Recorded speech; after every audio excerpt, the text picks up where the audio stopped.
790106 ನಾನು ರಿಸೀವ್ ಮಾಡ್ಕೊಂಡಿದ್ದೀನಿ ಮೇಡಮ್. ಅವ್ರಿಗೆ ನಿಮಗೆ ಕೊಟ್ಟಿದ್ದೀನಿ, ಸಿಗ್ನೇಚರ್ ಮಾಡಿದ್ದೀನಿ ನಾನು.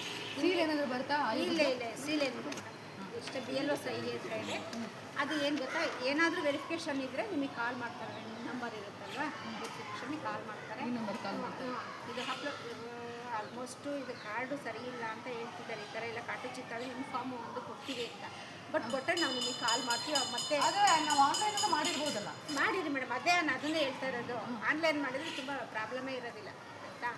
ನೋಡಿ, ಈ ಈಗ ನಾನು SIR ಒಂದು ಶೀಟನ್ನು 2002ರಲ್ಲಿ ನಾವು ಏನು ಮತದಾನ ಮಾಡಿರ್ತೀವಲ್ಲ ಆ ಇನ್ಫಾರ್ಮೇಷನ್ ಕೊಡಬೇಕು ಅಂತ ಹೇಳ್ತಾರೆ.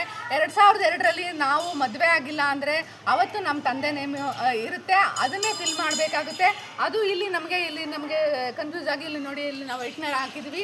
ಈಗ ವೈಟ್ನರ್ ಹಾಕಿದ್ರೆ ನಿಮ್ಮದು ಏನೋ ಪ್ರಾಬ್ಲಮ್ ಇದೆಯಾ ಅಂತ ಹೇಳಿ ಮತ್ತೆ ಡಾಕ್ಯುಮೆಂಟ್ಸ್ ಕರೆಯೋ ಸಾಧ್ಯತೆ ಇರುತ್ತೆ. ಆದ್ದರಿಂದ ನೀವು ಈ ಎಲ್ಲ ಸಮಸ್ಯೆಗಳನ್ನ ಬಗೆಹರಿಸ್ಕೋಬೇಕಂದ್ರೆ ಒಂದ್ಸರಿ ಆನ್ಲೈನಲ್ಲೂ ಸಹ ಈ ಎಲ್ಲ ಸರಿಯಾಗಿರೋ ಮಾಹಿತಿಯನ್ನು ತುಂಬಿದ್ರೆ ನಿಮಗೆ ಅವ್ರಿಗೆ ವೆರಿಫಿಕೇಷನ್ ಮಾಡೋರಿಗೆ ಒಂದು ಅನುಕೂಲ ಆಗ್ತದೆ. ಆದ್ದರಿಂದ ಆನ್ಲೈನಲ್ಲಿ ಕೆಲಸ ಮಾಡಿದ್ರೆ ಮತ್ತು ಇಲ್ಲಿ ಕೆಲಸ ಮಾಡೋರಿಗೂ ಸಹ ಒತ್ತಡ ಇರ್ತದೆ.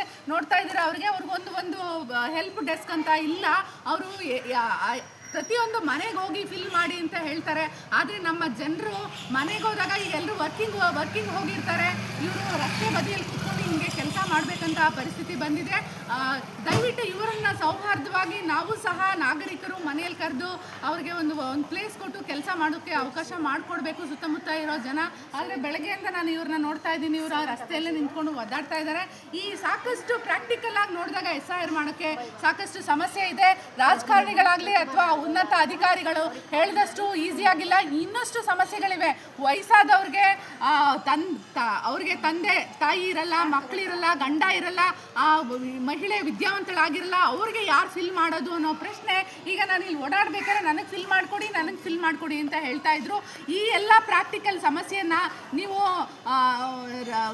ಒಂದು ಸರ್ಕಾರ ಅಥವಾ ಈಗ ನಾವು ಆ ಪಕ್ಷದವರು ಈ ಪಕ್ಷದವರು ಅಂತ ಇಲ್ಲ, ಇಲ್ಲಿ ಸರ್ಕಾರ ಇದ್ರ ಬಗ್ಗೆ ಗಮನ ಹರಿಸಬೇಕು. ಎಲ್ಲರೂ ಸೇರಿ ನಾವು ನಿಮ್ಮನ್ನು ಆಯ್ಕೆ ಮಾಡಿದ್ವಿ, ಜನರಿಗೆ ಕೊಡಬೇಕಾದ ಹಕ್ಕುಗಳನ್ನು ದೊರಕಿಸಿ ಕೊಡಬೇಕು ಅಂತ ಹೇಳಿ ಕೇಳಲಾಗ್ತಿದೆ.